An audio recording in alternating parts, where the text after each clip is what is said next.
Hello YouTube, happy Vlogmas day 5. Spirit of Vlogmas Christmas. It is snowy out. It snowed like, I don't know, like maybe like 6-8 inches-ish. Nice, beautiful white snow is not going to be there for long. It's going to be disgusting any day now. So today's vlog is going to be my favorite breakfast that I usually have almost every day. Just because, like, it's force of habit. And then I'm gonna explain like intuitive eating, kind of like just talk about it and explain like why I do it and what exactly it is, because I feel like people throw around the word like intuitive eating all the time, and it realistically, like, it's just eating, like it's just eating like a normal person. Okay, so here's my breakfast. It's so easy. 2 pieces of toast, and then 1 egg, and then like 3-4 egg whites. But I'll show you the toast that I'm having. I was eating gluten-free for a while, as you may know if you've been watching my YouTube for like since I started it, but I kind of like shied away from it. Like I gradually like came out of not eating gluten and just like slowly added a little more in, and it wasn't really bothering me anymore, and I haven't really had like the stomach issues that I've been having.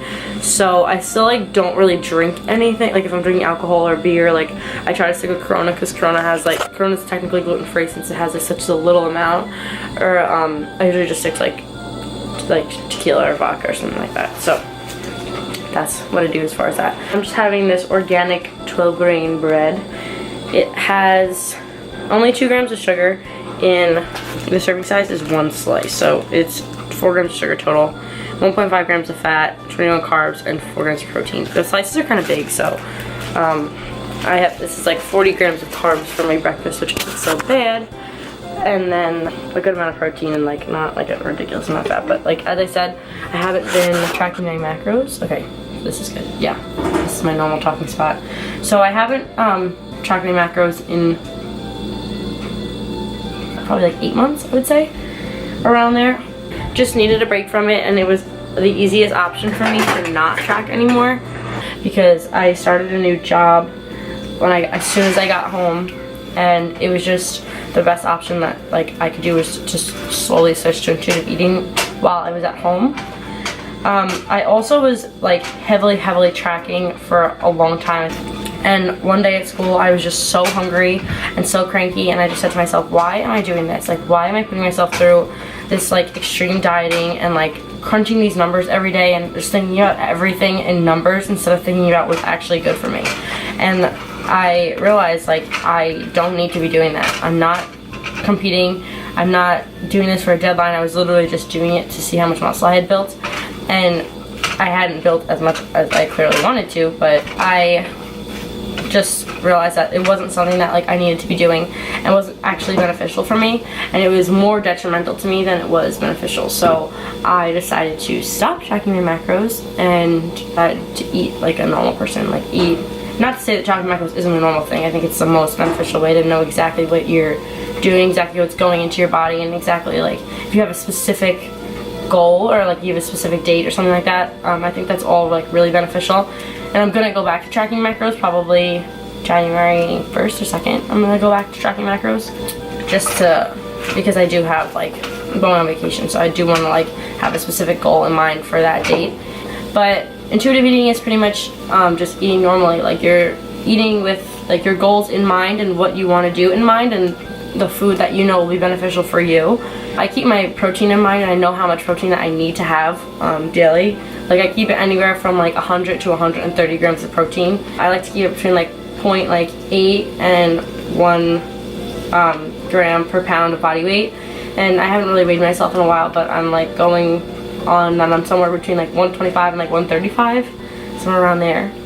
Honestly, like the number doesn't really matter to me. I know like I kind of just know when I want to pull back a little from bulking and when I want to like stick full force into bulking. And I know like people will be like, oh, like you're not going to be able to build any muscle unless you really stick to it, and I understand that, but I did want to keep my bulk like semi-lean, like leaner than I did the last time. I don't really want to like gain a ton of fat, so I won't have like a ton to lose, and I don't have to do like an extreme cut or anything like that. So with that being said, I find that for bulking, intuitive eating can be better if you do know how much that you do need to be eating and you are keeping an eye on it. Like I'm not overly worried about the numbers, but if it's at the end of the day and I'm hungry and I realize like, oh, I've only had like 2 pieces of toast and a bowl of oatmeal and some rice that'll only add up to like not even 100 grams of carbs. I don't know that I'll need to have like 100 more or like 200 more. Or like I'll have more fat and I'll have more, not more protein, I usually just have more carbs or fat, and then as long as I hit my protein I kind of go along with that. So it's not numbers as much, it's just eating when you're hungry, stopping when you're full, but at the same time like you're keeping in mind like what goal that you have. So I guess that's where like the intuitiveness comes in, like you're eating what you know that you need to be eating. But I don't think that it's like a bad thing. I don't think it's a better alternative to tracking macros. I don't think either way. I think it's kind of just you need to do what is best for you and like what works best for you. Keep in mind that intuitive eating isn't going to be easy for everyone. A lot of people suffer with like binge eating, and people suffer with like not knowing when to stop and overdoing it and not being able to control themselves. And I never had that problem so much. I never feeling where I can't stop eating. So intuitive eating works well for me because I know when I'm hungry, I know when I'm not, and I can kind of control my urges and things like that. But at the same time, I don't restrict myself. So that's why it works best for me. But I'm gonna eat my breakfast and then I will continue explaining this 2 little diet battles. Alright, so I'll finish up my story time. However, I am in bed, writing paper, and I'm not getting out of bed. Plus, like, this brick wall is like a nice little backdrop, so you're gonna get it from bed. Someone actually asked me like what I would do as far as like clients go, and I'm not like nutrition certified or anything, and like I think it's stupid for me to, I know it's not beneficial for me to get a meal plan specifically written out like, oh, you're eating this morning, you're eating this for lunch, you're having this for a snack, you're having this pre-workout. Like that's not beneficial for me.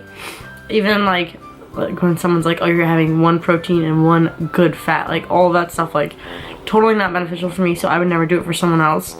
And I am not certified in nutrition, so I wouldn't do that anyway. But my last client that I wrote a custom meal plan for, I gave her the option of either tracking macros or intuitively eating. And if she chose tracking macros just because she felt that that would keep her on track better, which is totally fine. And I have enough knowledge of macros from myself doing it and other clients doing it that I feel comfortable, obviously feel comfortable having my clients do that. But if she had chosen intuitive eating, I would kind of just give her a roundabout idea of where her protein should be, just to keep an eye on that and like have an idea in your head of how much protein you're eating. And then, in fact, I guess like, I know a lot of people will just go on like an app and track everything at the end of the day just to get an idea of where they are. But as far as carbs and fat goes, she was looking to slim down, lose a few pounds, and just like have some recomp in there too. So just had her not track, obviously, if she's intuitive eating.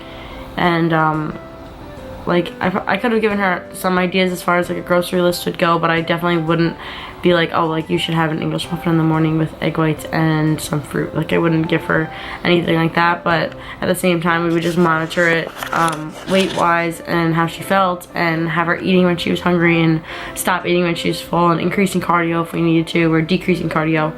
It's kind of just eating like a normal person, like you're eating without thinking about the numbers all the time. But as bodybuilders, as athletes, we kind of have to keep something in mind. I feel like we have to have like some kind of idea of where we are and where like what exactly we're eating, just to make sure that we're not under eating, and make sure that we are eating enough and getting enough of the nutrients that we need. I know I'm guilty of under eating all the time, even though like I think I'm not under eating. I kind of like keep an idea of where I want my calories to be for each meal sometimes too. Like if I'm eating out lunch or dinner and I know that I've only had like 600 calories, I'll get something that's like 1200 calories for dinner, even though like you probably shouldn't eat 1200 calories in a meal. But like I'll get something like higher calories, or I'll get something like another 600 calories, or it just depends. Like I kind of try to make sure that I'm eating anywhere from like 2000 to like 2500 calories a day, about-ish. I'm a little bit lower now. I'm probably at like 1800 to 2000 calories a day, which is pretty much maintenance for me. I'm not like gaining or losing right now. But hopefully like I'll gain a little more in the next couple weeks, and then once January rolls around, I'm gonna try to cut down a little bit. I might wait until I get back to school. I don't know, I haven't decided yet. We'll see. But yeah, that's pretty much the difference. Macros, you're tracking your protein, fat, and carbs, and you can kind of fit some things in differently. And I kind of just try to eat like whole natural foods more so than fitting in treats and things like that. Like I'll have a treat once in a while, but I just eat differently. I find that I eat cleaner when I'm intuitively eating, just because I feel better, and like I hate tracking like lettuce and tracking like vegetables and things like that. So I just find myself eating cleaner when I'm eating intuitively. Yeah, that's my little ramble. I hope this is like beneficial for someone. If you have any questions, let me know.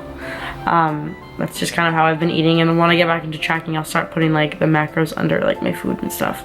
But yeah, I hope this is beneficial. Sorry if it's like a little like vague and like layman terms. I didn't want to get too into like anything too like specific or like confusing. So I hope this is helpful. I hope you enjoyed it. Thank you again for watching Vlogmas, and I will see you tomorrow.